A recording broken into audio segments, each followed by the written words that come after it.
Bonjour à toutes et à tous et bienvenue dans ce nouvel épisode de notre podcast dédié aux travaux en hauteur.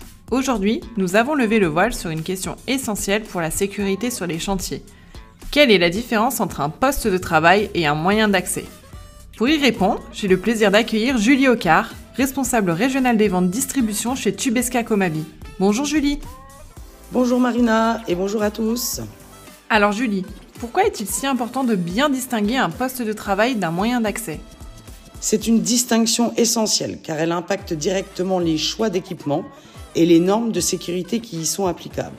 Un mauvais usage ou une mauvaise compréhension de ces termes peut augmenter les risques d'accident.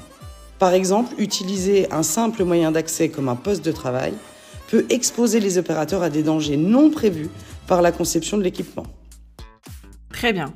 Alors entrons dans le vif du sujet. Quelles sont les différences entre un poste de travail et un moyen d'accès ? Un poste de travail est un espace conçu pour permettre à un opérateur de travailler en toute sécurité. Il va être équipé par exemple de garde-corps pour éviter la chute de l'opérateur, les plaintes contre la chute des objets et une stabilité optimale pour les tâches prolongées. Par exemple, échafaudage fixe, échafaudage roulant ou les plateformes individuelles roulantes ou ce qu'on appelle les plateformes sécurisées.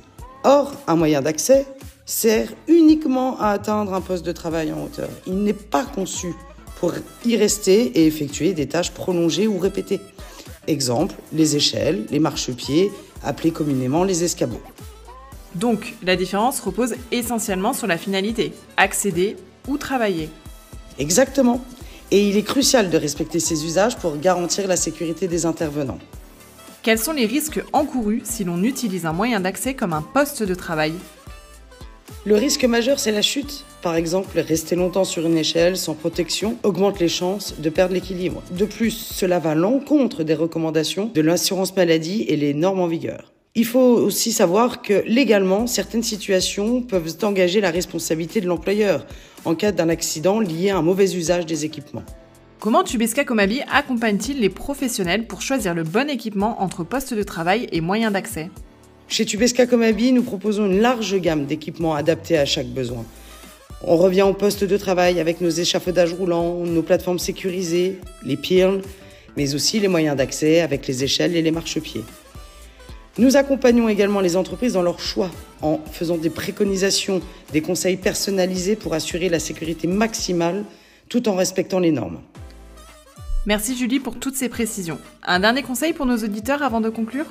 Je dirais simplement, ne prenez jamais la sécurité à la légère. Bien différencier un poste de travail d'un moyen d'accès, c'est protéger ses équipes et éviter des accidents évitables. Et n'hésitez pas à nous contacter pour toute question ou besoin spécifique. Parfait, merci encore Julie, et merci à vous tous de nous avoir écoutés. Pour en savoir plus sur nos solutions, n'hésitez pas à consulter notre catalogue produit sur notre site web. À très vite pour un nouvel épisode.